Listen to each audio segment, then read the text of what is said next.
സ്വാഗതം പേജ് 10 സ്റ്റോറീസിലേക്ക്. ആദ്യം ഒരു ചിത്രം കാണിക്കാം.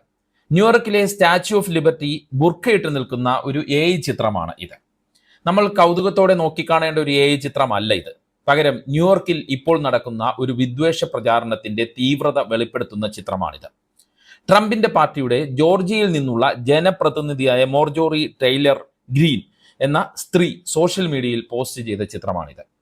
ന്യൂയോർക്കിലെ മേയർ സ്ഥാനാർത്ഥിയായി മത്സരിക്കുന്ന സൊഹ്റാൻ മംദാനിയെ മതപരമായി അധിക്ഷേപിക്കുന്നതിന്റെ ഭാഗമായാണ് മോർജോറിയുടെ ഈ പോസ്റ്റ്.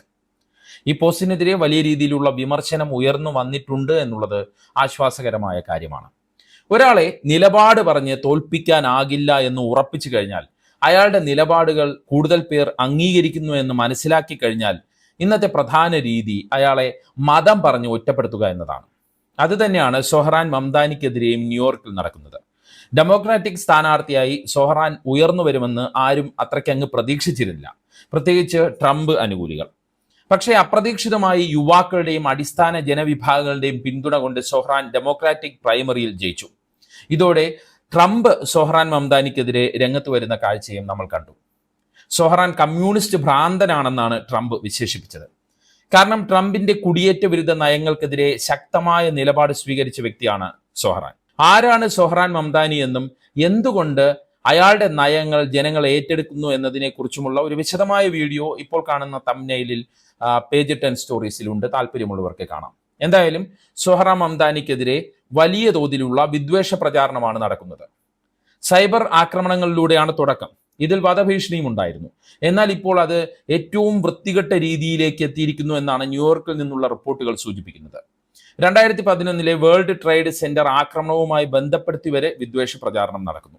ഡെമോക്രാറ്റിക് പ്രൈമറിയിൽ സൊഹ്റാൻ മംദാനി ജയിച്ചതിന് പിന്നാലെ 24 മണിക്കൂറിനുള്ളിൽ വിദ്വേഷം വമിക്കുന്ന 6200 ഓൺലൈൻ പോസ്റ്റുകളാണ് ഇതിനെക്കുറിച്ച് പഠിക്കുന്ന ഏജൻസിയായ council on American Islamic relations advocacy എന്ന ഗ്രൂപ്പ് കണ്ടെത്തിയിരിക്കുന്നത്.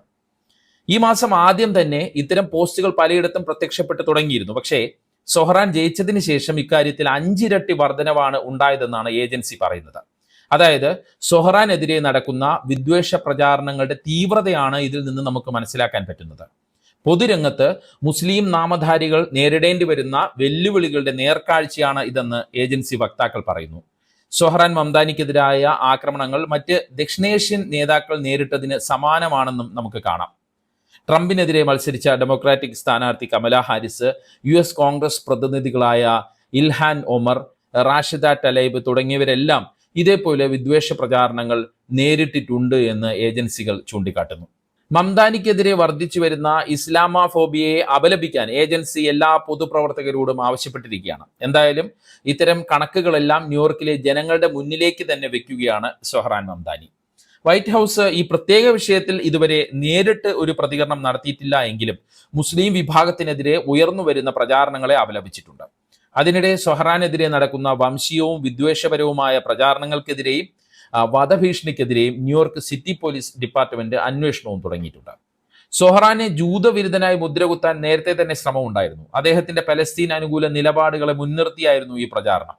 ഗാസയിലെ ഇസ്രയേലിന്റെ വംശഹത്യക്കെതിരെ ശക്തമായ നിലപാട് സ്വീകരിച്ചതും സൊഹ്റാനെതിരായ ഈ ജൂതവിരുദ്ധ പ്രചാരണങ്ങൾക്ക് ശക്തിയായി. പക്ഷേ താൻ ജൂതവിരുദ്ധനല്ല എന്നും മനുഷ്യരെ കൊല്ലുന്ന ഇസ്രയേൽ ഭരണകൂട നടപടിയെയാണ് എതിർക്കുന്നതെന്നും സൊഹ്റാൻ വ്യക്തമാക്കി.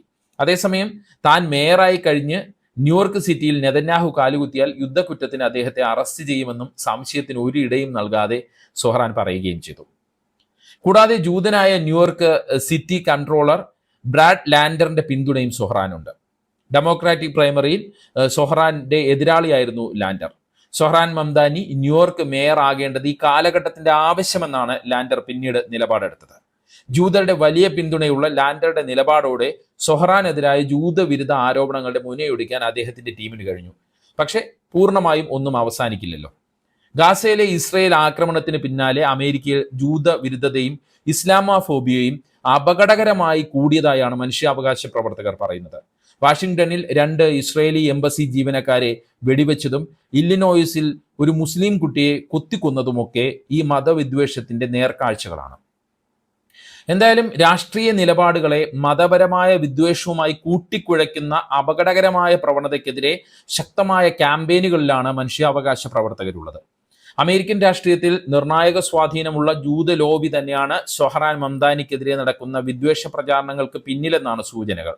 റിപ്പബ്ലിക്കൻ പാർട്ടിയിലും ഡെമോക്രാറ്റിക് പാർട്ടിയിലും നിർണായക സ്വാധീനമാണ് ജൂത വ്യവസായികൾക്ക് മറ്റുമുള്ളത്. സൊഹ്റാൻ മുന്നോട്ട് വയ്ക്കുന്ന പലസ്തീൻ അനുകൂല നിലപാട് തന്നെയാണ് അവരെ പേടിപ്പിക്കുന്നത് എന്നാണ് ചില റിപ്പോർട്ടുകൾ സൂചിപ്പിക്കുന്നത്. സൊഹ്റാൻ ന്യൂയോർക്ക് മേയറായി തെരഞ്ഞെടുക്കപ്പെട്ടാൽ അത് അമേരിക്കയിൽ പലസ്തീൻ അനുകൂല നിലപാടുകൾക്ക് കൂടുതൽ ഇടം നേടിക്കൊടുക്കുമോ എന്നതാണ് ജൂത കേന്ദ്രങ്ങളെ ഭയപ്പെടുത്തുന്നത്. ന്യൂയോർക്ക് സിറ്റി അമേരിക്കയിലെ ഏറ്റവും വലിയതും ലോകത്തിലെ തന്നെ ഏറ്റവും സ്വാധീനമുള്ളതുമായ നഗരങ്ങളിലൊന്നാണ്. അവിടുത്തെ മേയർ എന്ന നിലയിൽ സൊഹ്റാന് പലസ്തീൻ വിഷയത്തിൽ നിരവധി വേദികൾ കിട്ടാൻ സാധ്യതയുണ്ട്. അദ്ദേഹം പറയുന്ന വാക്കുകൾ അമേരിക്കയുടെ ആകെ ശ്രദ്ധയിലേക്ക് വരാനും സാധ്യതയുണ്ട്. പലസ്തീൻ വിഷയത്തിൽ വളരെ വ്യക്തവും ശക്തവുമായ നിലപാട് സ്വീകരിക്കുന്ന വ്യക്തിയുമാണ് സൊഹ്റാൻ. ഇക്കാര്യത്തിൽ ഉൾപ്പെടെ അദ്ദേഹം നിലപാടുകളിൽ നിന്ന് പിന്നോട്ടു പോകാത്തത് യുവ വോട്ടർമാരുടെയും പുരോഗമന ആശയക്കാരുടെയും പിന്തുണ നേടാൻ സൊഹ്റാനെ സഹായിച്ചിട്ടുണ്ട്. സൊഹ്റാൻ വിജയിക്കുകയാണെങ്കിൽ അമേരിക്കയുടെ പരിച്ഛേദമായ ന്യൂയോർക്കിന്റെ മാറുന്ന രാഷ്ട്രീയ നിലപാടിന്റെ പ്രതിഫലനം കൂടിയാകും അത്. പലസ്തീൻ അനുകൂല നിലപാട് ഉണ്ടെങ്കിലും ജൂത വിരോധത്തെക്കുറിച്ചുള്ള പേടി കാരണം പുറത്തു പറയാൻ മടിക്കുന്ന നേതാക്കളും അത് പുറത്തു പറയാൻ തയ്യാറാകുന്ന ഒരു സാഹചര്യം ഉണ്ടാകും. ന്യൂയോർക്ക് പോലൊരു പ്രധാന നഗരത്തിൽ ഇത് വിജയകരമായാൽ മറ്റ് സംസ്ഥാനങ്ങളിലും നഗരങ്ങളിലും സമാന നിലപാടുകളുള്ള സ്ഥാനാർത്ഥികൾക്ക് ധൈര്യത്തോടെ മുന്നോട്ട് വരാനും ഇത് കാരണമാകും. ഇതോടെ ജൂത അനുകൂല ലോബിയുടെ സ്വാധീനം കുറയും. മാത്രമല്ല, ട്രംപ് വിരുദ്ധ വികാരം ന്യൂയോർക്ക് നഗരത്തിലാകെ ഉയർത്തിക്കൊണ്ടുവരാനും സൊഹ്റാന് കഴിയും. ഇതെല്ലാം തന്നെയാണ് ജൂത ബുദ്ധി കേന്ദ്രങ്ങളും ട്രംപിന്റെ റിപ്പബ്ലിക്കൻ പാർട്ടിയും പേടിക്കുന്നത്. അതായത് ചുരുക്കി പറഞ്ഞാൽ സൊഹ്റാൻ മംദാനിയുടെ വിജയം അമേരിക്കൻ രാഷ്ട്രീയത്തിൽ പലസ്തീൻ അനുകൂല നിലപാടുകൾക്ക് കൂടുതൽ സ്വീകാര്യതയും ഇടവും നൽകാൻ സാധ്യതയുണ്ട്. അതെല്ലാം കൊണ്ട് തന്നെയാണ് എതിരാളികൾ വിദ്വേഷ പ്രചാരണം വഴി സൊഹ്റാനെ തോൽപ്പിക്കാൻ പറ്റുമോ എന്ന് പരിശ്രമിക്കുന്നത്. പക്ഷേ ന്യൂയോർക്കിലെ ഡെമോക്രാറ്റിക് പാർട്ടിയുടെ സ്വാധീനവും കുടിയേറ്റക്കാരിലെ അടിസ്ഥാന ജനവിഭാഗം വളരെ കൂടുതൽ ഉള്ളതുമെല്ലാം സൊഹ്റാന് മേയർ തെരഞ്ഞെടുപ്പിൽ വിജയഘടകമാകുമെന്ന് തന്നെയാണ് വിലയിരുത്തൽ. സൊഹ്റാൻ മുന്നോട്ട് വയ്ക്കുന്ന നയങ്ങളും ഇതിന് പ്രധാന കാരണങ്ങളാണ്. മാത്രമല്ല, എതിരാളികൾ ദുർബലരുമാണ്. ഒപ്പം സൊഹ്റാന്റെ ഊർജ്ജസ്വലതയും എല്ലാം ജനം കണക്കിലെടുക്കുമെന്നാണ് ന്യൂയോർക്കിൽ നിന്നുള്ള റിപ്പോർട്ടുകൾ സൂചിപ്പിക്കുന്നത്.